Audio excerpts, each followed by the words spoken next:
All right. Well, good morning, everyone. Very excited to see you all here on this call. And thank you so much for joining me today to talk about some of the fundamentals involved in incident response. I'm Ryan. I'm from Retrospect Labs, and you're stuck with me for the next hour and a half as we go through some content together. I'll talk a little bit about my experiences doing incident response, and we'll cover some interesting and fun topics on what are some of the fundamentals, some of the basic things that you should be aware of as a part of any kind of incident response operation. Just quickly, big thank you to the wonderful crew at AustCyber, Stern and Chalk, and of course the Australian Cyber Collaboration Centre for setting this session up today and for enabling us all to get together virtually and to have a wonderful chat. Speaking of chats, I would hate for this just to be me talking at you all for the next hour and a half. So please, I definitely encourage questions along the way. I have got the chat function open in my window, although I've got a few different things happening on the screen, so it's a little bit difficult to see. I will try and loop in and double check that chat kind of before I move to the next slide each time. So if there are a couple of questions there, I'll try and get to them at the end of each slide. Please just post them in there. If I miss them, I do apologize. At the end, we'll have a bit of time for any further questions as well. And of course, you're very welcome to reach out to me after the session for any follow-up chats as well. But just try and use the chat function as best as possible. And I'll try and get to it as best as I can. Bear with me though. So first of all, just a little bit, I guess, about myself and why I'm here today talking to you about incident response. Look, I am not a traditional cyber person. I didn't study anything IT or engineering or cyber related at university. I actually did a Master's of Arts, believe it or not. But what I did do was join the Australian Signals Directorate back in 2012 and ended up in the ACSC, where I was a part of the incident response team. And that was really my introduction to cybersecurity and my introduction to incident response particularly. And I'm very lucky and very privileged to have started off my career in such an amazing and kind of high caliber organization like ASD and the ACSC specifically. So the ACSC did incident response in a really interesting way. And you have to remember that in 2012, we were doing incident response when not a lot of other companies were doing it in a kind of formalized or structured way. Your CrowdStrikes, your FireEyes, your Mandiants, they weren't yet properly or fully in the Australian market. So it was definitely a new time. And over the last almost 10 years now, I guess, I've seen a lot of changes on the kind of cyber sphere, in the cyber landscape, and how incident response particularly is done. But I think the ACSC had a really good approach to doing incident response.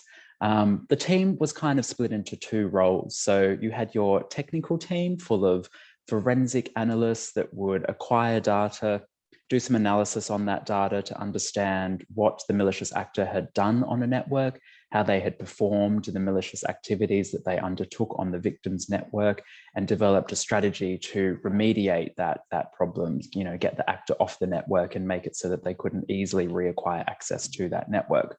So that was a technical team. And then I was on the non-technical team, so more of a project manager role. I would coordinate all of the incident response activities for a particular incident response operation.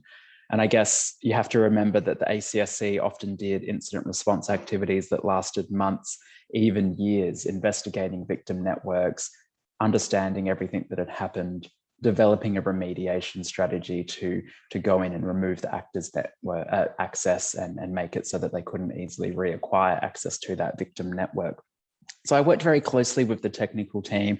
Even though I'm not technical, I've picked up a few tricks and the right words along the way. So I've got a kind of broad understanding of some of the tech things, but certainly my depth of technical knowledge isn't 100%. So please, no crazy technical questions for me today, because I simply won't be able to answer them. The ACSC was really, really a great place to start my career, because it taught me a lot of things about what you need to do to get incident response right. And I think the ACSC was in, kind of a unique position where we would often come in and tell an organization that they'd suffered an incident when they didn't know that they had one, or we'd come in when an organization had been trying to respond to an incident, but they didn't have the right skills or capability to do so. So we'd be able to come in and help. But basically what that meant is we always were able to come in from an outside perspective. We always had a different viewpoint and an outsider's perspective on what was going on. And we were the ones that were able to take a step back and look at the bigger picture. And that was really, really useful, I think, during our time responding to incidents, particularly because when you're caught up in incident response, it can be really hard to know left and right of arc. You're getting pulled in many different ways. And it can be super difficult to kind of take that step back, look at the big picture, reassess everything that needs to happen, and then approach it with a new, fresh strategy. So that was a really great learning. And I think the other thing I learned during my time at the ACSC was that incident response is kind of a constant challenge. We would go out to critical infrastructure organizations or government networks that had been severely compromised. Sometimes those compromises had been ongoing for several weeks, months, or years before we even got there.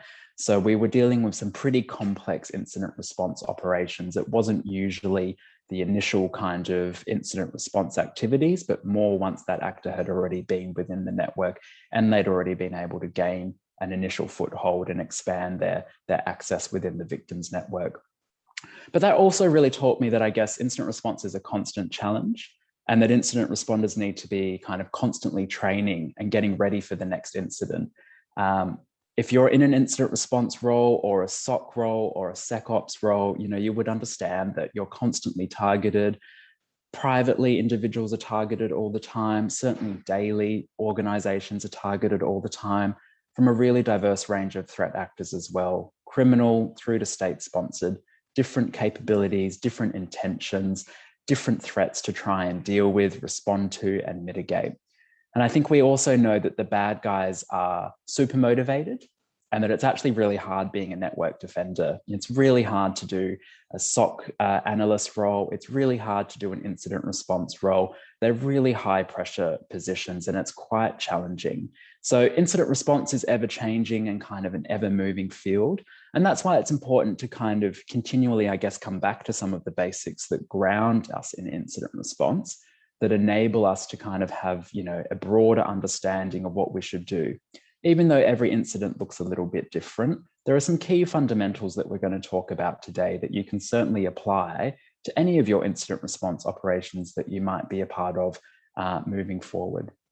So that's a little bit about me, former incident responder, ACSC experience, responded to a lot of different types of incidents in my time at the ACSC, some really complex, some really large incidents as well.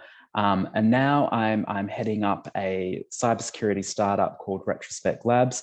We don't do incident response, but we've kind of flipped that on its head and we do cybersecurity exercises. So using all of that knowledge that I acquired during my time during incident response and now turning it into building, realistic and meaningful exercises so that people can practice and train for how they respond to an incident. So kind of still related to incident response. So I certainly have to keep abreast of incident response, which I really love.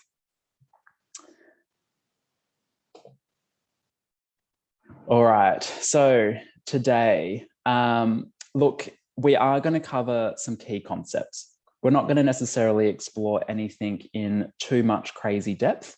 It's more about a high-level introduction. Here are some things that you might want to consider. Here are some things you might want to go away and research a little bit more and develop your own understanding.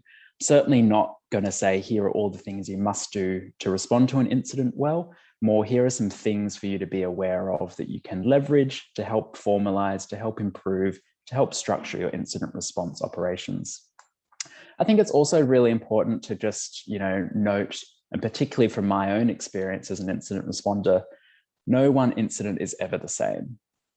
Every single response requires, independent thought, high degree of analysis, a high degree of critical thinking. It doesn't matter if you're responding to the same threat actor, the same malware, the same initial access vector, whatever the incident that you're dealing with is, you do need to think about it as a standalone incident and treat it accordingly, because you wouldn't want to miss something that had changed, something that was different, something that meant the incident should be responded to in a different way. So certainly, having that awareness of how to approach each incident as a very unique thing is really critical in my view. It's not a copy and paste type job incident response. There might be some common activities, some kind of more basic things that you do on repeat, and that's completely fine. There's also some frameworks that can help you, I guess, standardize some of the processes that you have internally in your organization, some of your team's processes, so that you can increase your chance of successfully responding to an incident. And I guess those frameworks and some of those processes are what we're going to be talking about and exploring together today. Also, just to note that I have, a very strong background in kind of APT type incidents. I'm not so well versed in the BAU type things that happen on an everyday basis. My background is just in that APT space. So a lot of these concepts that I'm talking about are from my experience doing those incident response operations. As I said before, sometimes they're weeks, months, or years long. So might be slightly different to you dealing with a kind of daily task, but I think the concepts that we're talking about can apply to any other incident response activity. And that's why it's really important for you to take everything I say with a grain of salt. I'm experienced in incident response, but I'm no expert. Do not go out and do as I say, but think about what I say. Contextualize things in your own terms. I'm just providing some friendly advice today and a little bit of guidance about what I personally think makes for good or great IR. But absolutely up to you guys to kind of internalize that and understand it in your own context and in the context of your own organization particularly. And I think also just to note that, a lot of the things we're talking about today are really important. We will talk a little bit about incident response plans, but I just wanted to highlight incident response plans and playbooks before we kick off properly, because I think that they're really fundamental. From the organizations that I've helped respond to incidents, time and time again, the ones that do well, the ones that have a better chance of minimizing the impact of a cyber incident are the ones that have tried and tested incident response plans and specific playbooks in place. And we'll take a look at those together, but I really wanted to call that out today as if you can take one thing away from this presentation, I think it should be, does your organization have an incident response plan? How often is that updated? And how regularly is that tested and exercised? Because those are the really, important things during a chaotic and stressful incident response operation. They're going to keep you on track and really increase your chances of success. So just can't reiterate that enough. Incident response plans and playbooks are really important. All right, let's start talking about some of those things. Let's start talking about some of the foundational aspects of incident response and some of the things for you to be aware of as we do incident response operations. So firstly, what is incident response? Why is it different? Why is it its own unique kind of field within cybersecurity? Incident response is definitely, an organized approach, or it should be an organized approach to managing a cybersecurity incident. And I think that's really key. It's not about doing something randomly.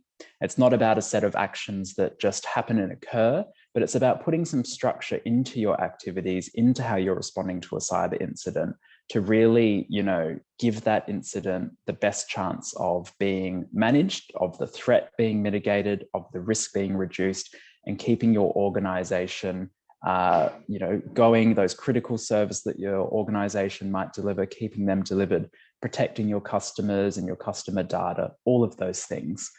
I've got a lot of war stories, and certainly I've seen a lot of organizations who weren't organized in their approach to cybersecurity. And that always leads to some sort of negative outcome. Organizations that don't manage their incident response activities, they are more likely to miss key data. They are more likely to make mistakes. If you're don't have the right expertise, or if you don't have some policies, some processes, procedures in place to help you manage the incident, you are much, much, much more likely to waste time, waste money, allow the malicious actor to undertake more malicious activities on your network, and basically severely increase the risk, the threat, and the potential harm, the potential impact to your organization. So we're certainly big on organized in terms of incident response. It's important that you have that level of organization around how you're responding to an incident before the incident even happens, so that when it does, you've got the right people, the right processes, the right procedures, the right skills all in place so that you can actually execute an effective incident response operation. I think organized really also means having a high degree of readiness to manage the various different types of incidents. Whether that's a network compromise, whether that's a data breach or a ransomware incident, all the way through to things like a denial of service, sustained phishing campaigns, whether it's an APT or a criminal or a hacktivist even targeting your network. Having the right level of organization, the right level of readiness so that you're ready to respond, that you're ready to hit go when those incidents ever inevitably happen. And again, the more prepared you are, the more organized you are, the greater your capability will be to detect something happen, the greater your ability will be to undertake analysis of what's going on, the greater your ability will be to formulate an effective, remediation or mitigation strategy so you can defeat the malicious activity, defeat the adversary, and get back to doing your core business. Staying ready also definitely involves, performing lessons learned activities. So it's not just about the kind of fun during an incident, but it's also about taking a step back after the incident's resolved, looking at what happened, doing some really effective kind of critical thinking, critical analysis, understanding those lessons.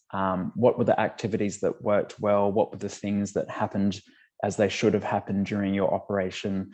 What were the things that needed improvement? And then taking those findings and actually actioning them. It's not enough to just have a post-incident review. You need to actually do that PIR and then, implement those learnings. That's the only way that you're going to properly uplift your readiness, that you're properly going to improve your ability to respond to incidents and uplift the kind of, incident response maturity in your organization. So certainly it's important to be prepared. It's important to do your analysis well. It's important to mitigate or contain well, but it's still just as important to do those post-incident activities, those PIRs, those lesson learned session. And often people forget about those. And then it's kind of like, Groundhog Day. Yet again, we're dealing with the same thing. We're making the same mistakes. We're not improving. We're not getting better. So really, it's a critical part of the incident response process. I think it's also important to note that the threat environment's kind of constantly changing. Malicious actors are constantly changing. We know that they're always updating their tradecraft. We know that they're highly motivated.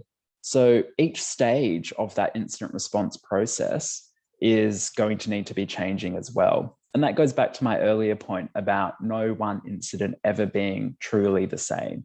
You need to look at all of these stages and your levels of preparation and all of the things that you're doing regularly, reviewing them regularly, putting them in the context of what's happening out in the wild, in the external threat environment, to make sure that you're prepared, you're ready, and you're adequately ready to meet the kind of threat of today, not just the threat of yesterday, which is a really big challenge in cybersecurity. Cyber moves so fast, threat actors update their tradecraft so fast. It is not an easy thing to do, but we really do need to try and stay on top of it as best as we can. One thing I think we can guarantee in cyber is that everything will change. That means our knowledge needs to change. Our approaches to doing incident response need to keep changing. The skills that we acquire and we use, they need to continually be evolving, be improving, and be adapting to what's around us, to what's happening around us. So again, each of these categories of incident response activities, they all have certain skills and certain knowledge that you need to undertake them properly.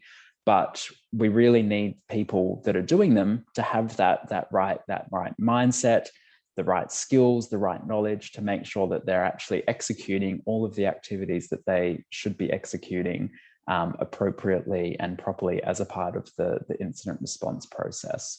So at a high level, we've kind of got those 4 stages of incident response and the broader activities that fit under them: that preparation piece, detection and analysis, containment and recovery, and post-incident activities. Great things to guide, to categorize, and to kind of focus on when you're preparing for and doing incident response operations.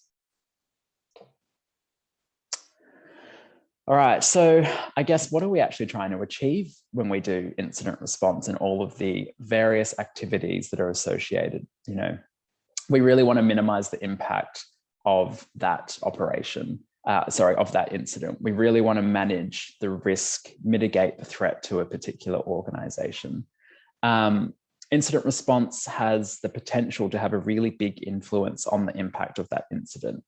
That's why readiness is so important, because the more ready you are, the more able you are to minimize the impact, to be prepared to meet the threat and to mitigate and deal with it quicker.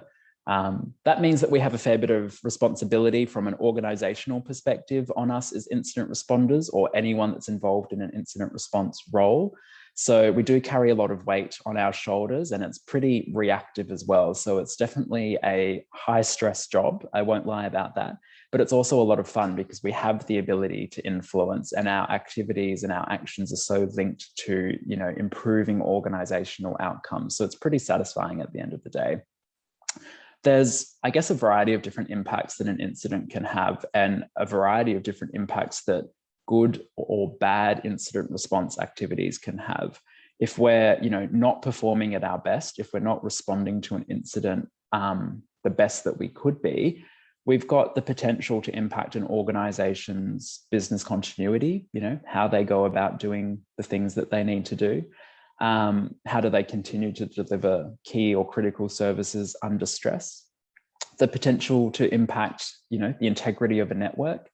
How confident are we that we can secure the data that exists within our network, protect that data, make sure that no one's tampering with it, accessing it, exfiltrating it to sell on the dark web, or stealing intellectual property to benefit from in some other way? What about our organizational reputation? We've seen organizations that have significantly suffered because of a cyber incident, either their share price, their ability to acquire new customers, from a supply chain perspective as well. Organizational reputation is actually, really important, especially in this day and age with kind of, social media and the tech media being so prolific nowadays. What about on our own psychological safety or the safety of our and well-being of our staff? I'm sure you've all heard about Ashley Madison. In 2015, this site that was used for, I guess, people that wanted to undertake some extramarital activities, let's say, was compromised, and a whole lot of their data was stolen. And for those people that were impacted by that, their own reputation really suffered. Some of them resigned or were forced to resign from their jobs because it didn't sit well with their employers. People obviously got divorces, affected families. These are really, really horrible stories because a malicious actor gained access to some data and made it available for public consumption. So it really can impact on the safety and well-being of of people, of our staff, and things like that. And speaking of safety, incident response activities can affect the kind of safety of our people in a different way. Operational technology environment, for instance, if you work in a field of OT, or if you are, consuming kind of the outputs of an operational technology environment. I don't have to talk to you all about the attack against the Ukraine power grid in 2015. That left over 300,000 people without power. So there's lots of impacts of getting incident response, wrong, or not doing it the best we kind of should. So it's a pretty burdensome job in terms of the weight that we carry and the ability that we have to mitigate the impact to an organization. But that's also why it's kind of a cool job as well, right? So how do we, minimize the impact? How do we make sure that we are doing the tasks that we should be doing to protect organizations? I think there's a number of different kind of core tasks that we perform as a part of incident response to truly do a comprehensive job. So they're things like making sure we determine the full extent of the compromise. We want to understand everywhere that an actor's be on a network. We don't want to miss anything. We want to understand if they compromised or exploited any vulnerabilities associated with our network, our tools, our software. And if so, how do we mitigate that moving forward? We want to understand how they did what they did. And that comes back to understanding the tools, the techniques, the procedures that they have used, the TTPs, to compromise a network. Are they currently still on the network, or are they no longer active on the network, but they still have access to the network? All of these things will greatly impact how we do incident response, how we plan for mitigation, and how we actually enact that. What threat intel is out there that helps us understand, helps us contextualize, helps us, get to know the actor better, get to know their intent better, because again, that impacts on the types of incident response activities that we choose to do. Very importantly, who are we communicating to? How are we communicating to them, and how frequently? Is it seniors? Are we limiting our communication within a network? Maybe we don't want the actor to know that we know that they are there, something we'll talk about later when we come to talking about operational security. But again, really important because it impacts how we treat the incident. It impacts how we do our incident response activities. What other parts of the business do we need? HR, communication teams. Do we need advice from legal or privacy officers? They need to be involved in incident response activities as well. We need to enable those teams to participate in our incident response activities, because it's not just a technical response. It's rarely ever just about a technical response. We really need help and assistance from all of the teams, all of those other teams involved. And lastly, we can't do remediation well if we haven't done all of those things before properly. We really need to have a proper understanding of what's happening before we can plan how we mitigate it, how we remove the threat from our network. I think it's really important to note as well, and I kind of mentioned it just before, it's not just about technical incident response activities. It's very much about communicating effectively. It's about, having the support of our senior executive or key stakeholders. So we have their trust, and we can go and do the things that we need to do. Often during an incident response operation, we're making some pretty tough decisions, and we need to know that we're empowered or that we have senior executive support to make those decisions. That could be anything from increasing our resourcing and leveraging additional third-party external support, through to deciding about, cutting off certain parts of the network to prevent further harm or further spread of the incident to really sensitive parts of the network. And that's why I guess your teams need to be so well practiced. They need to be able to work together. You can't introduce your media team or your comms team to an incident and expect them to perform at their best if they haven't had previous exposure, if they haven't had the opportunity to understand incident response a little bit before and get some, broad knowledge of cybersecurity. It's really important that you establish those relationships now before an incident with all of those teams, whether it's the media team, legal, privacy officers, senior execs, or your major incident management team, your business continuity teams. Know them now, because you will rely on them during an incident, and you won't be able to achieve the outcomes that you're trying to achieve, all of those things that we listed off before, if you don't have the relationships that you need with those teams. So please talk to them. If you don't know who they are, go make an appointment, go see them, catch up with them, have regular catch-ups with them, and get them involved in cybersecurity. It's really important that they know what their roles are during an incident. It's really important that you know how to leverage them during an incident, and that they know how to support you during an incident. Otherwise, it's impossible to achieve the outcomes that we're after for a proper incident response operation. So, you know, people try and do incident response well, but sometimes they do make some mistakes, and that's okay. But like we just talked about, you know, the potential impacts from your mistakes can be really, really severe during an incident response op. So that's why we would prefer to not make mistakes. And that, for me, comes a lot back to that preparation piece, that readiness piece that we talked about before. I think a lot of organizations tend to make mistakes because they aren't fully prepared. They're not truly ready for that incident. So that's why that readiness piece is so important. Mistakes can very quickly, I guess, sabotage any investigation. You know, it means that you lose data, perhaps, if you choose to do a certain thing, and that data might be essential for your investigation. Some organizations or some people or some teams can be too quick to react, or they want to react too quickly without fully understanding the situation, without fully understanding the extent of the compromise, the TTPs the actors have used, the intent of the actor from, you know, reading some useful threat intel. All of those things will really impact, you know, the success and your ability to not make mistakes. It definitely depends, I guess, what you do, the actions you choose, on the knowledge you have of the situation and what's going on, who the threat actor is, what their goals are, how long they've been on the network for. Is this, you know, them just trying to acquire access, in which case maybe you can make some noise, maybe you can shut them down quicker. Have they already gained access, and have they escalated privileges?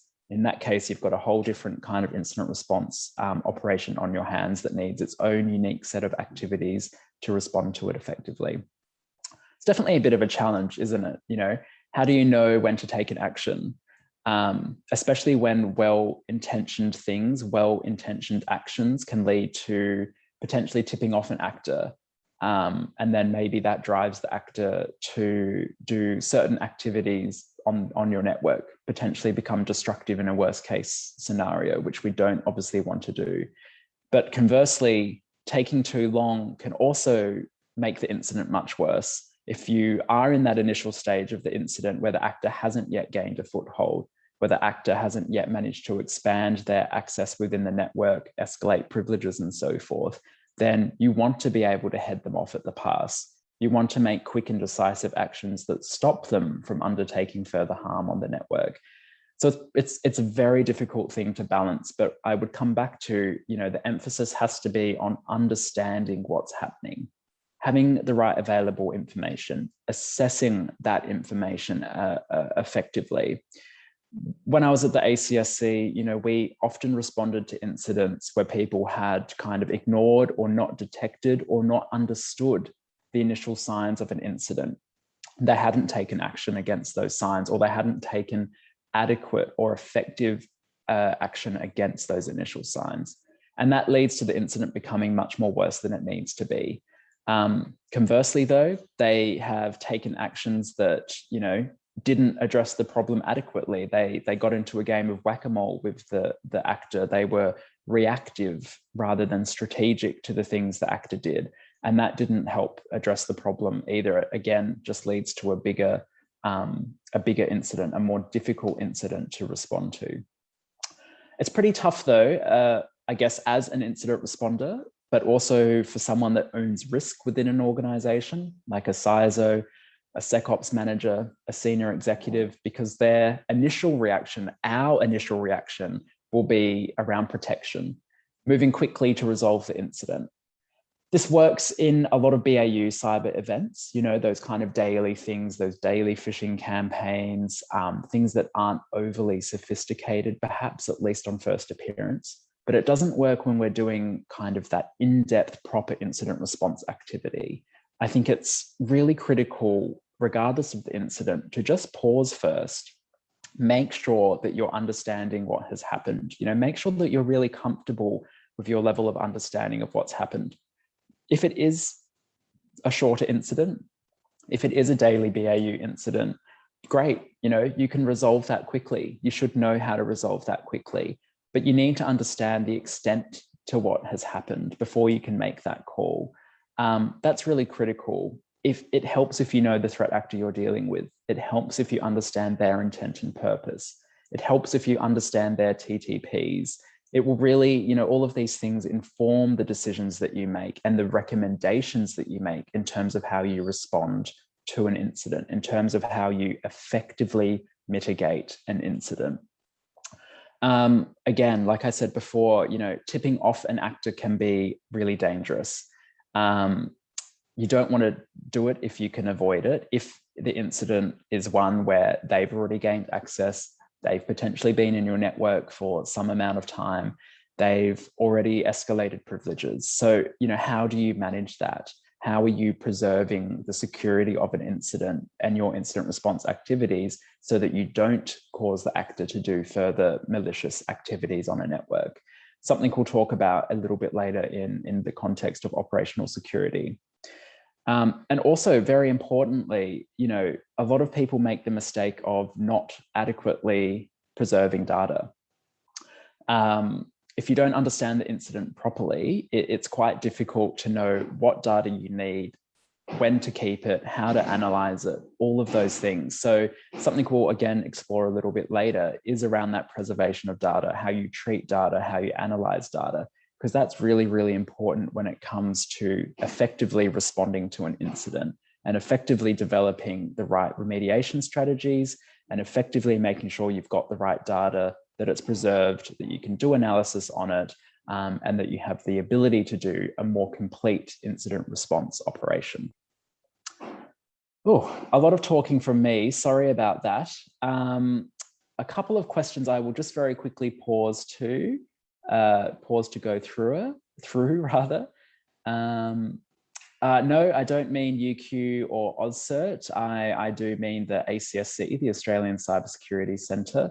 Although we did often work closely with CERT Australia, who were a part of the ACSC. AustCert, though, is a private organisation, so a little bit different there. What has changed since the massive stimulus by the federal government into cyber?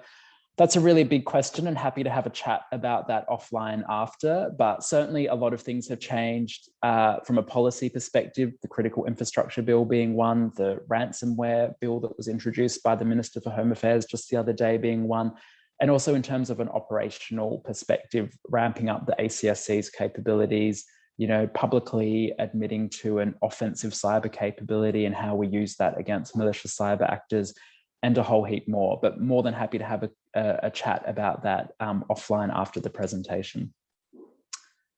All right, common mistakes we've dealt with, I think, which is nice. Let's talk a little bit more about operational security, which is really important.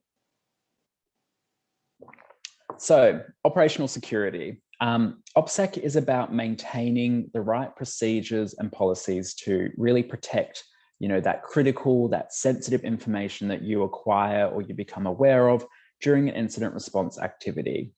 Protect it from falling into the hands of the adversary, protecting it also, though, from falling into the hands of people that simply don't have a need to know. Opsec's pretty critical for the reasons that we talked about before. It can lead to lots of bad things, essentially, and Opsec failures are not a great outcome for your incident response operation. When you're dealing with a really large or complex operation that I talked about before, those ones that last for weeks, months, years, maintaining operational security is really, really important. It's a bit difficult when you don't always know, I guess, the areas that your the malicious adversary you're dealing with may have gained access to within your network. So you've just got to keep that in mind as a part of your kind of activities, is all of the things you're doing and how much noise they make and how you're protecting that from the potential of exposing yourselves to a threat actor. This means you really need to apply the need to know principle. You might have to exclude certain people in your organization from the incident response operation. I've been involved in incident response operations at the ACSC where, it was just me and my small team doing it. Other people in the ACSC didn't even necessarily know what we were doing, really protecting that data for extremely sensitive operations. There might be a need for certain people within your organization to be briefed in, the CISO, the CIO, the CEO, but perhaps the COO doesn't need to be briefed in, or perhaps the CFO doesn't need to be briefed in. So it's about minimizing that risk in some regards and making sure you've got a tight circle around who knows what in your organization. Keeping that kind of levels or tiers of information is quite important as well, so that you have some people that know everything, a smaller tier that know just a few bits and pieces, just the high level details, and then another tier where no one knows anything perhaps. But just knowing who fits into what tier and how you manage that can be really important and really useful as a tool. Opsec covers kind of a range of different things. So from your more basic things, like making sure you don't send around live malicious links to malicious content. Please don't do that. We don't want people clicking on those. We don't want to make the incident worse than it already is. Through to things like uploading content to VirusTotal or other kind of tools that potentially, gives your organization's identity away. Something like that. Not the best thing to do in an incident response activity, because you're trying to maintain that security. In some instances, particularly when I mentioned before, if it's a large or complex response operation where you don't know where the actor is, often you have to set up completely secure, completely separate, completely offline methods of communication. A different kind of network, burner phones, only using certain devices for certain things. If it's that serious of an incident, then absolutely that's something that you might need to consider doing. And again, something to kind of be aware of and be prepared for. Just anecdotally, I guess, we once worked in incident response op where basically the victim organization stored a really detailed report of everything the actor had done and their plans to remediate all of those malicious activities, their plans to get the actor off the network and uplift the security of the network so the actor couldn't reacquire access on a file server that the actor had access to. So of course the actor was able to exfiltrate that. The actor was able to see, everything that organization knew about them, everything that organization was doing in preparation to respond to that actor. Of course, that just meant the actor had, once again, the upper hand and was able to subvert all of those activities that organization was trying to do. So you do have to be really careful. Opsec is certainly really important. So once an incident kind of has kicked off, you've got some preparation happening, you know what you're doing, you've thought about how you're going to respond and you're going to do Opsec and all of those important things. What do you actually do? Well, I guess you start doing the actual incident response activities.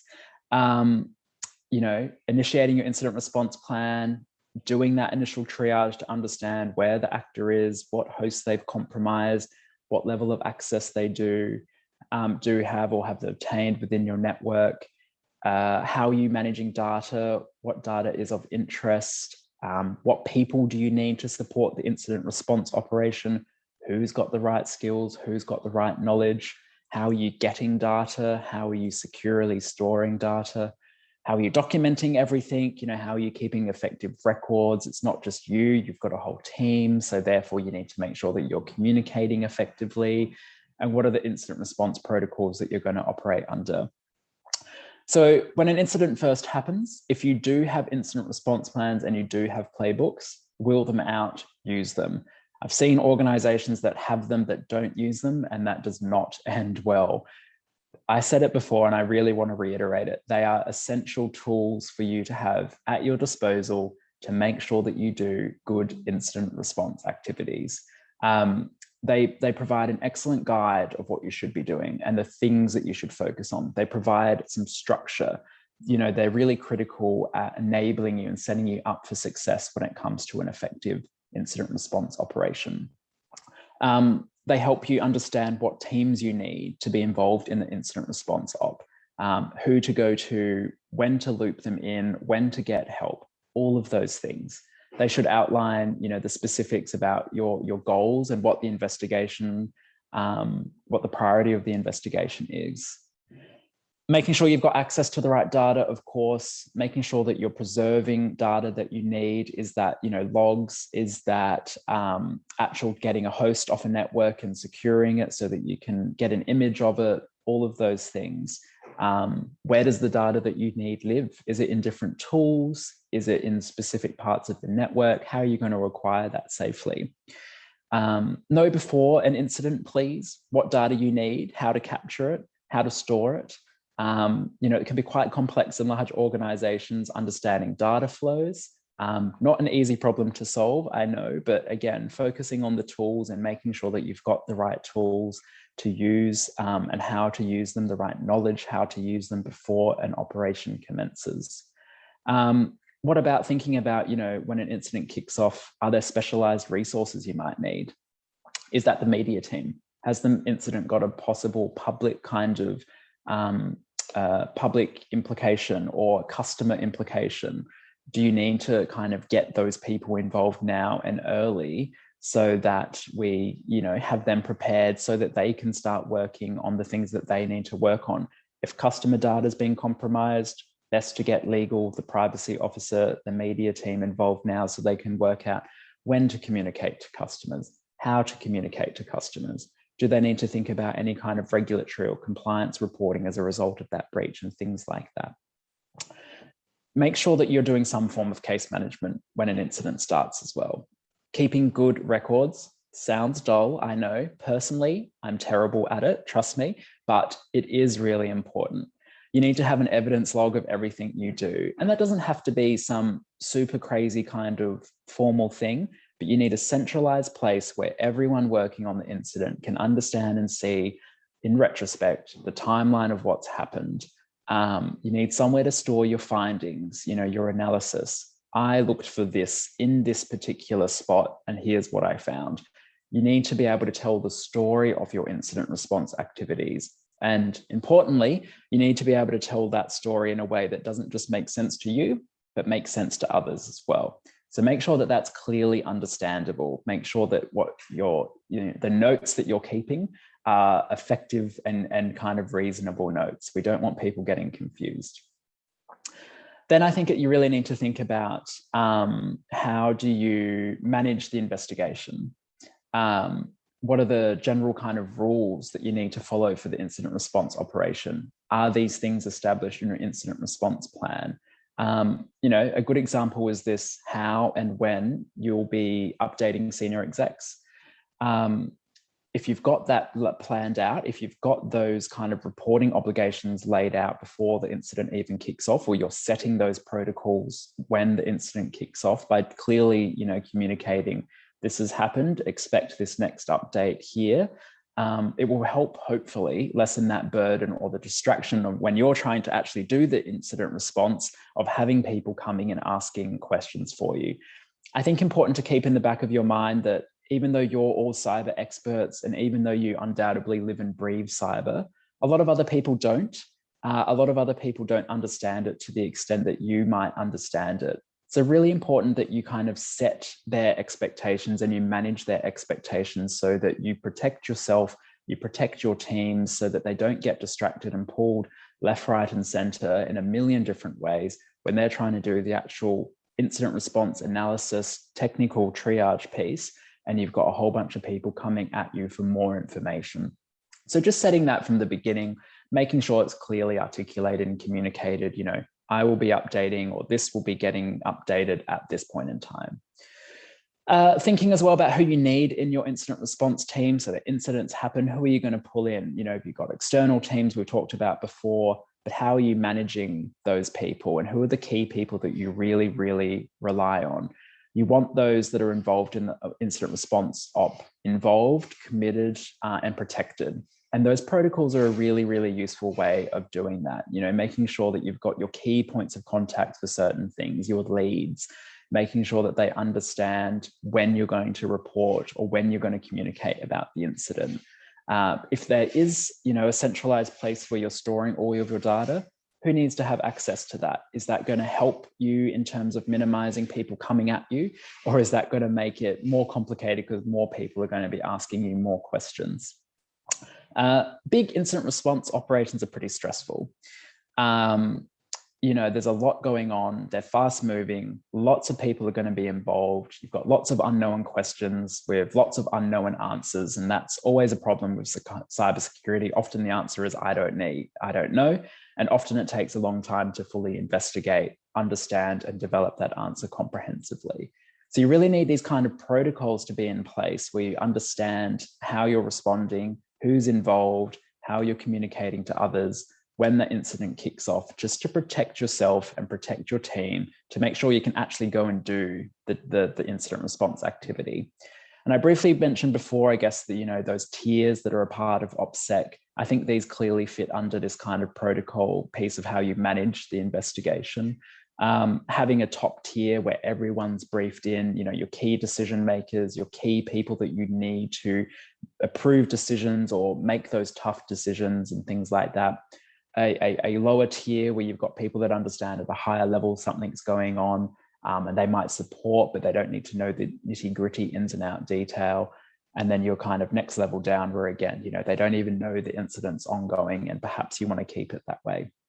So some things to think about when you are kicking off your incident response operation in terms of how you manage it. And just to answer that question, what are some of the tools one typically uses? We'll have a look at some tools during the preso shortly. So right at the start of an incident, we need to really talk about how important it is.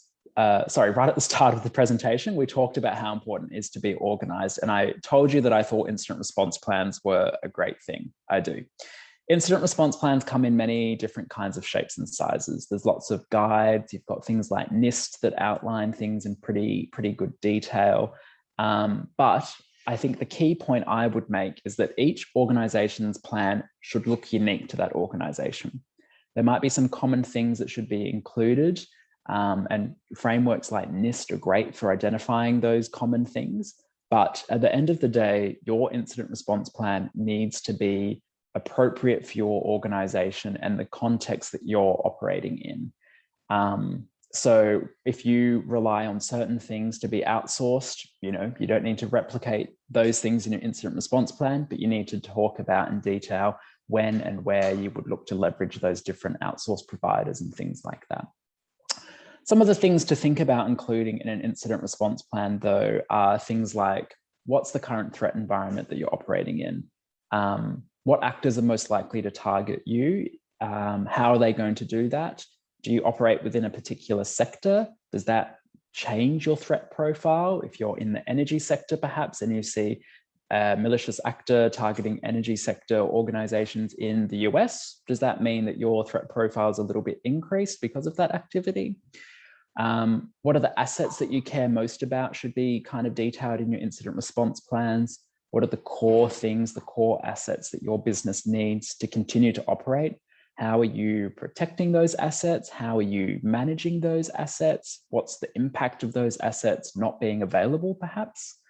Plans should also detail how you escalate an incident internally. What's the associated consequences of that as well? If you assign something a P1, does that mean all senior execs get notified immediately? What does it actually mean when you're assigning a particular severity rating to an incident? What are your thresholds for doing that? Does a P1 mean you automatically get additional resources? All of those things should be detailed in a plan. Plans should also kind of outline who's responsible for what during an incident. Importantly as well, who can make decisions? Who can say yes to shutting off a part of a network to prevent further harm? Who has that decision-making power? What are the roles that you need to be available to be working in an incident response operation? Do you need a dedicated media lead? If so, who's going to do that? How are you going to engage them? Again, coming back to that protocol piece that we talked about just before, how are you communicating both internally and externally to the organization? Do you have approval to contact the ACSC to notify them of the incident? Or does that need to be approved by legal? Does that need to be approved by someone senior in the organization? What about talking to staff and your customers? How is that being managed? What are the specific playbooks that you would rely on that provide specific advice and guidance on actions that you should take for a certain incident type. And again, we'll have a look at playbooks on the next slide briefly as well. And again, and finally, really, incident response plans should also talk about the tools that are at your disposal. They can be the tools that you do analysis with, but they can also be, you know, what are the other third parties that you can leverage for assistance?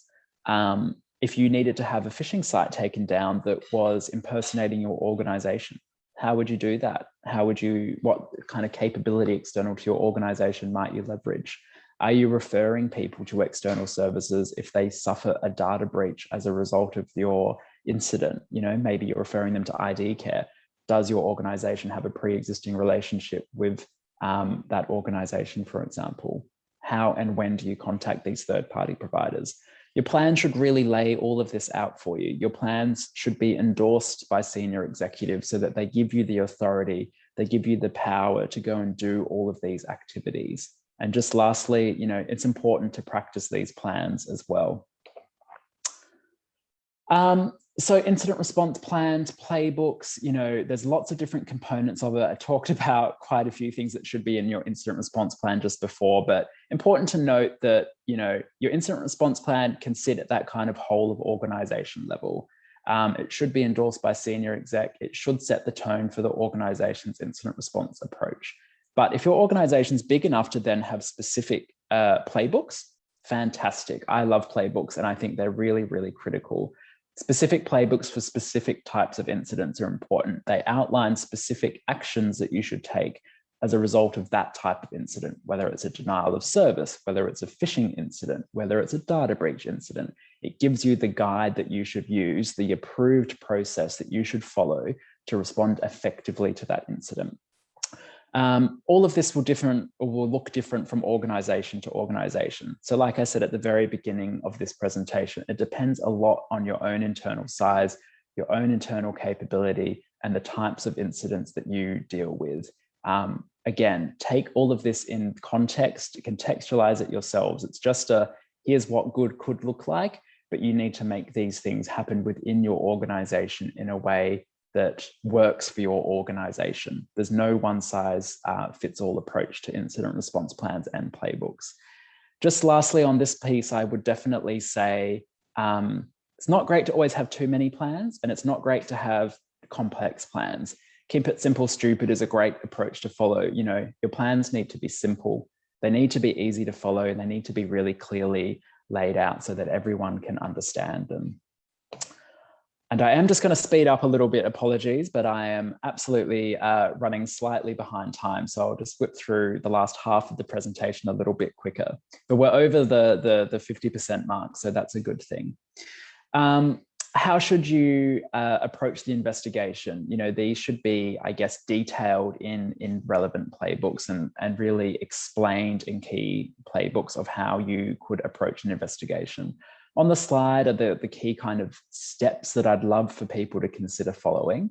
But once again, IR is not always a rinse and repeat, copy and paste model. These steps are what I think, you know, is a great guide to follow. There's some foundational activities that you might want to consider doing or implementing as a part of any incident response activity, but it will depend internally on your organization, your skills, your capability, your knowledge in terms of what your approach to an investigation or an incident response activity actually looks like. So just a guide, there are some steps that you should consider including in your relevant playbooks to make sure that you're doing effective incident response. All right, important to also include in your plans how and what data you need. Have a think about the type of data you need. Have a think about how you'll capture that data during an operation. How are you going to analyze it and how are you going to store it? You know, really importantly, what are the questions you're trying to get answered? What are the questions you're trying to answer from a data set? Where will you find the right answers to those questions within your organization? For large and complex organizations, that's often quite difficult because, again, understanding a data flow in an organization that's large and complex is never an easy thing. What combinations of different data sets do you need? You know, there's a few data sets or different types of artifacts that you can look at that are on the slide there. How are you going to use them? how are you going to do analysis on them? What are the pros and cons of each of those data sets? If malware has successfully executed on a host, how are you going to get that data? Do you need a disk image? Or do you have telemetry of hosts that might answer the questions that you need answered that satisfies that? Each of the kind of different data sets, whether it's network traffic or logs, whatever the example is, they have their own pros and cons, their own limitations. I think the key thing is that you really need to be aware of these as it impacts how you use the data. It impacts how you incorporate the data in your incident response plans and how you interrogate it during an incident. One of the things that we often see help desks, their initial kind of instruction to someone suffering an incident could be to reboot a machine. Well, depending on the type of incident that you're suffering, depending on what an actor's done, that might mean that you actually lose volatile memory and you might really need that data in the future. So is that the right process for your help desk to be following when it's a cyber-related incident? Important to also include when it comes to data in your various playbooks that you need to cover how to acquire and preserve data. It definitely depends on your organization, the type of data available to you and through your organization, and your capabilities to capture and analyze it. But again, planning for that, having that captured in your playbook is really, really useful. Also, just lastly on this piece, what are the third-party relationships that you have and how might they consume data? How are you going to get that data to them during an incident? What data will they need to effectively help you during an incident? Particularly if you have engaged an external incident response provider, for example. Think about that now, have those conversations with those providers now ahead of time, because that will really help you during an incident if you've got that level of kind of preparation already in place. All right, TTPs versus IOCs, indicators of compromise techniques, tactics, and procedures. They both have pros and cons. IOCs certainly have their place. And look, I actually really like reading about IOCs and TTPs. It's kind of a really interesting part of threat intel and a lot of interesting debates about it. And again, it depends on your organization. It really depends on, the maturity of your organization, the capability of your organization in terms of how you consume and use by both IOCs and TTPs. IOCs have their place, absolutely, but I certainly prefer TTPs, so I like to focus on that a little bit more. IOCs are great in terms of showing us, I guess, something that has happened, but they don't have tons of value during an actual incident response operation. They're kind of more historic. TTPs are far more in depth, and they're a much more useful tool for incident responders. They lead you to discovering more malicious activity generally. TTPs are a little bit more limited to the surface, whereas IOCs are a little bit more limited just to the surface, whereas TTPs go beyond that surface. IOCs don't give you a ton of depth, but they are still important. They are still useful, but I think TTPs are a little bit better. So let's take a little bit more of a look on TTPs.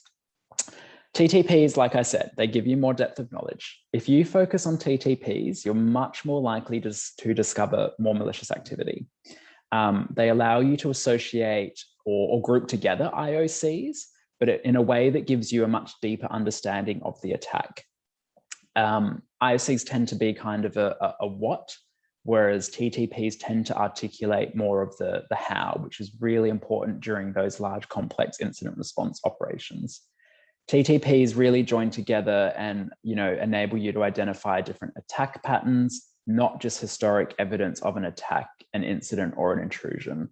So if you focus on TTPs, you're more likely to understand and be better able to prevent future attacks rather than just focusing on IOCs purely. And IOCs change a lot as well, so they're not entirely reliable. If you look for something and you don't find evidence of it, someone visiting a malicious site, a malicious C2, a malicious domain, that's not to guarantee that actor isn't using a ton of different malicious sites, malicious C2, malicious domains, and it doesn't mean that incident hasn't happened to you.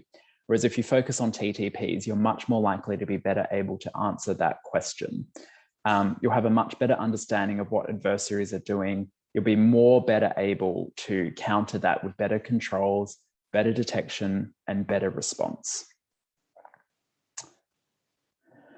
All right, so I did mention that we're running out of time, and we definitely are, because I like to babble on a little bit. Apologies about that. But something that we want to talk about briefly in terms of TTPs is definitely MITRE ATT&CK. It's a great framework. It's one of the more commonly used frameworks in terms of talking about TTPs. So we're not going to go through it in a lot of detail, but just make sure that you're aware of it. Definitely encourage you to read up on it and explore it. Some really great and useful tools on the MITRE website, and you can really kind of get to, explore it and increase your depth of knowledge on MITRE ATT&CK and TTPs. So if you were to use MITRE ATT&CK and kind of characterize, an actor or an incident affecting your organization, this is kind of what it can look like. And so mapping the activities of something like, in this instance, APT33, it gives you a much better understanding of how APT33 do the malicious things that they do. And it's a much broader, it's a much greater level of understanding than if you just focused on the IOCs that are associated with APT33. If you understand APT33 better and any other threat group, for instance, you can defend against them better. That means that during an incident response operation, you'll know better what to look for if you use TTPs than if you just rely on indicators of compromise. So definitely encourage you to familiarize yourselves with MITRE ATT&CK, play around with it a little bit, and kind of make sure that you are ready to start to use TTPs moving forward for your next incident response operation. So tools. You need lots of tools to do incident response well. And you need a few different types of tools. There's a couple there listed on the slide, some of the common ones. Generally, we can break tooling up into a few different groups like incident management, logging, and those kinds of groups. Don't forget how important basic tooling is. I talked a lot about case management before in terms of maintaining accurate records, how you communicate to others. They're all important, tools that are used really effectively during an incident response operation. It's not just about the kind of sexy, interesting technical tools at your disposal, but some of those basic tools as well are super important to make sure that you are doing incident response well. Whether it's how you're recording things in your case management system or how you're leveraging a SIEM, be familiar with your tools before an incident. Understand their capabilities, their purpose, how you can use them effectively. There's a heap of different tools out there. And again, what are the most effective and relevant tools for your organization? What's the data that you're trying to interrogate? What are the tools that you need to interrogate that data properly, to answer the questions that you need answered? Look closely, I guess, at what your organization already has is another bit of advice I have for you all, because a lot of organizations just go out and buy a suite of different tools. Often they're not that useful. Often they're not relevant to that organization. Often people don't understand how to use them, so they're just there and no one ever really leverages them properly to get their kind of maximum benefit. So look at the tools within your organization, the tools that you think you need, and your own internal capability as well to use those tools. Really important during an incident response operation. You need to kind of have access to good tools to make sure that you're responding effectively to the incident.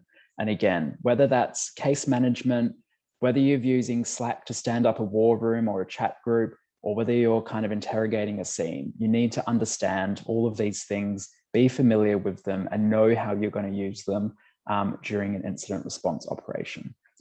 So a couple of different tools on this slide that you kind of should have familiarity with, that you kind of should be aware of, and a couple more tools on this slide as well. These tools are more focused on that actual analysis piece. And again, all of them depend largely on the type of incidents your organization is likely to suffer, how regularly you respond to incidents, how mature your organization's cyber capability is as well. So some of these kinds of things, some of these tools will be, really relevant for your organization. Some will be less relevant. You might have extraordinary capability, or you might have a level of cyber maturity, and you might suffer, kind of APT style attacks, which means you need tools X, Y, and Z over here. Or you might outsource some stuff to an incident response provider. You might not have a huge internal cyber capability. So you might need these smaller subset of tools that still enable you to achieve some of the right outcomes, but you definitely don't need that full suite of the whole kit and caboodle. So really the emphasis is on having a look at all the tools that are out there, understanding what tools you're going to need for what certain activities you're going to perform during incident response, and making sure that they're relevant and useful for your organization. Okay, so we've talked a lot about plans and data and protocols, Opsec, what to do during incidents, some of the activities you might like to consider, the tools that you're going to need to do those activities. Now we're getting to remediation. And this is the really tricky part. If you thought it was hard enough doing all of the incident response activity, remediation's its whole kind of a whole different kind of ball game. I've seen heaps of different types of, or heaps of different attempts at remediation, I should say, in my time. Sometimes people do remediation really well. More often than not, people do it pretty poorly, and that kind of leaves them open to future compromises, either by the same actor or by an entirely different one, but leveraging the same vulnerabilities. And I think it's really important to note as well that remediation is only ever as good as your investigation. If you have a really effective and comprehensive investigation, you'll have more chance of a decent remediation. If you have a weak investigation that didn't fully uncover the extent of compromise, didn't fully understand how the actor did what they did on their network, there's no chance that you'll be able to plan for an effective remediation, that you'll be able to develop the right strategies to get an actor off your network and make it more difficult for them to reacquire access. So it comes back to those very basics that we talked about in the beginning, making sure that you understand everything that's happened, that you're doing great analysis, that you're kind of undertaking a very, comprehensive incident response activity, so you can get to this point of remediation where you're mitigating the threat, you're managing the risk to your organization. It's not always the organization's fault. Sometimes there's way too much noise or not enough noise. Maybe the actor's gone really quiet. When there's too much noise, it can be difficult to understand the actor. When they've been on a network for a really long time, it can be very difficult to understand the actor because you just might not have that much historic data. I know we've worked several operations where it was really difficult because the actor was, on the network at a high level of privilege for several years. It was impossible to investigate it, basically. Also, if you've got a really complex network, that can make it really difficult to investigate things thoroughly. Talked a little bit about data flows before and how difficult it can be to acquire the right data. If you don't have that at your disposal, it's very hard to understand everything that the actor's done. It's very hard to plan an effective remediation strategy. Worst case scenario as well, in my view, sometimes due to a range of different things, remediation isn't even an option. Sometimes organizations might choose to live with the actor being on their network, monitor the actor, and just try and keep them away from the crown jewels or the juicy stuff on their network. Again, it's sometimes up to the organization to choose to accept that level of risk. When organizations try to do remediation, but they can't implement it effectively, is when I get most sad. And I think, like I said before, that's because you haven't spent the time to properly understand what's happened. Organizations often engage in that whack-a-mole approach that we talked about at the very beginning, where they're reactive, where they want to do things that they think are going to help address the situation in the immediate sense, but it doesn't really help them in a longer term. They only partially kind of attempt these activities. It doesn't address the root cause of the problem. And that's what remediation really should try to address, that absolute root cause of the problem, really uplift the security posture of an organization so that it's much harder for an actor to acquire access to your victim network. Some organizations also don't dedicate enough time or effort or resources to get remediation right. It can be far more expensive. It can be far more difficult, far more complex than the actual investigation of itself. You really need to have, the right senior exec support for an effective remediation activity. You need to have planned it thoroughly, and you need to make sure you execute it properly. Back in the day when I was at the ACSC, our remediation often looked like taking victim networks offline for a certain period of time, undertaking a heap of network security kind of uplift that was all pre-planned. And sometimes we did work before remediation just to get the network to the kind of level where we could actually even do remediation. Seriously implementing like a year's worth of security uplift over a kind of 48-hour or 72-hour period, perhaps, making sure that these controls were introduced, and then reconnecting the network to the internet, bringing it all back up online, implementing those controls in the downtime, removing the actor's access, removing the tools the actor had deployed, and all of those things during the downtime. So you can see why you need a really thorough, a really effective incident response operation to understand how you're even going to do remediation in the first place. And then just very quickly, a few words on case management. And again, I apologize, we are running out of time. Don't underestimate how important it is. Really, you need an accurate record of your team's analysis. You need an accurate record of your findings. Incident response can be very complex. You don't want to miss things if you haven't interrogated data properly, if you've, reviewing something in new light or with a new finding, you need to be able to go back and make sure that all of your previous assessments are still valid, still hold, are still current. Use your case management systems, as much as you can, because they help you maintain perspective, they help you maintain awareness of your end goal and your objectives, and they're a really effective record keeping tool. I said before, you get lots of questions during incident response. You need to have the right people to have the right access to information that's potentially stored in a case management system so that they can make informed decisions as well. And I can't stress how important it is to have one consolidated location for all that information. Making sure that you've got one central key point of truth is critical. It's made my life a lot easier in my past role, certainly. And I can't tell you how much I kind of really rely on everything that goes into a case management system to make sure that an incident response operation is being conducted in the best way. And also just to note that, of course, the data you're collecting, the evidence that you're collecting, the forensic artifacts you're collecting in that analysis could potentially be something for a legal consideration if it was a criminal kind of incident. So something to be very much aware of, that you need to preserve that evidence as best as possible. Very quickly, we'll just chat through an ANU kind of incident case study. I'm sure you're all aware of the ANU incident that happened a few years ago now.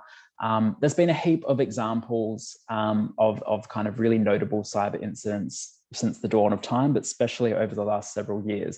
The reason I wanted to call out ANU today to you all, though, is that ANU did a really, really awesome job of actually documenting their incident and providing that out to the public.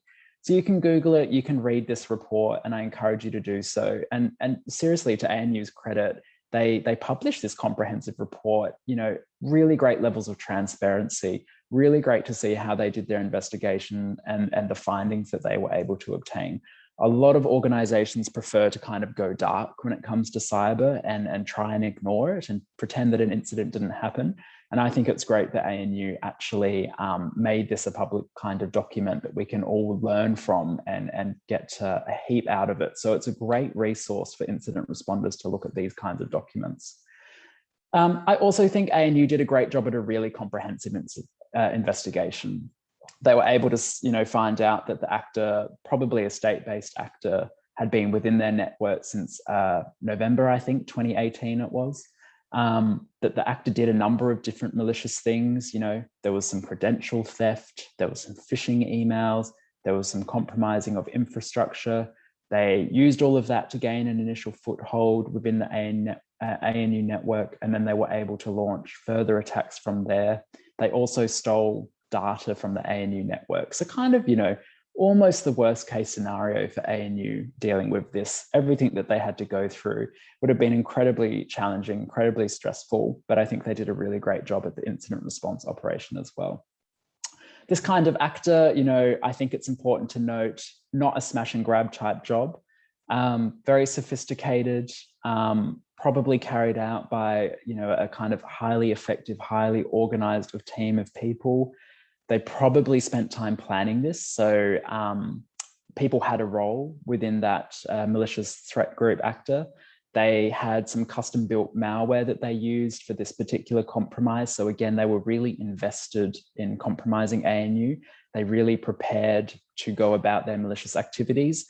It's ironic, isn't it, that I talk about being prepared to do incident response, and we've got the threat actors on the other side being very prepared themselves. So it really highlights the need for us to be very prepared as network defenders. The actors also did a great job at covering their tracks. So they were able to hide a lot of the malicious activity that they did or clean up after themselves. So they were pretty quiet in the way that they moved about ANU. And certainly, at that kind of top tier level of threat actor with pretty high levels of sophistication, kind of, bringing their A game and compromising ANU and doing all of the bad things that they did on that network. So certainly a difficult incident response operation for the team at ANU and those organizations that helped them out. And a super interesting report to read, a lot of different threat actor activity that ANU was able to uncover. And a lot of it is detailed in that report, which is just absolutely fascinating to read. This is a great example of a great kind of network diagram, I guess, that the ANU team were able to pull together that just really nicely articulates what the actor did and how they did it. And I think the reason I wanted to show this is not so much to talk through it with you guys today. All of the detail is in the ANU report, but more to point out, this is a great goal for you to have from any of your IR ops. It shows the extent to which the actor did the things that they did. It shows the extent, more importantly, to which ANU was able to investigate that compromise. I think that's pretty impressive. So if this is the kind of outcome that you're able to produce as a result of your incident response operations, I think you're on the right track. And I really recommend that this is the kind of thing that you try and do. I think you also need to be able to read this and understand it, piece the puzzle together, at a high level from these types of reports. So the more you read through these things, the more familiar you become with them, the more often you'll see these types of diagrams. And then just a couple of quick words. I'm aware we've only got 5 minutes left. So why would you even target ANU? And the reason I wanted to include this slide is so often I talk to compromised organizations and they don't understand why they were a target. They think that they've got nothing of value. They think that they've got no, state secrets for someone to steal, or that their customer data is not of value. So I wanted to explain why I think ANU is an attractive target, to try and explain, I guess, some of the rationale around why actors target a broader range of organizations, and for you to have a think about why your organization might be an attractive target for certain malicious actors. Unis are attractive targets, but almost any organization these days is an attractive target. So that's certainly a key message to take away today. ANU was very much targeted by an APT actor because of the data that they hold, the research they conduct, the research that their students conduct. Also, the ability to monitor certain groups of students who are attending the uni perhaps. And of course, being a uni, a large, complex and diverse network with varying kind of security postures, making it an attractive target to compromise. At the same time, a lot of that could be said about many organizations, whether you're big or small. Supply chain attacks against defense sector organizations, that's something we hear a lot about these days, and certainly has been happening for a long time. They might compromise a smaller organization to on-target bigger companies. Attacks against the medical industry, happening left, right, and center. People shamelessly exploiting COVID. Attacks against telcos, energy sector companies, government. I mean, it just keeps going on and on and on. And we read about these different attacks daily in the tech media and the mainstream news even as well. I think you really need to sit back and ask yourself, what data does my organization have that might be of value to others? Who else in my organization who else is my organization connected to that could make us an attractive target for a supply chain style attack? What sector do I work in? And what are the actors that are targeting that sector? All really important questions to consider when you're trying to look at your own threat profile to understand kind of, who's going to be out there targeting you.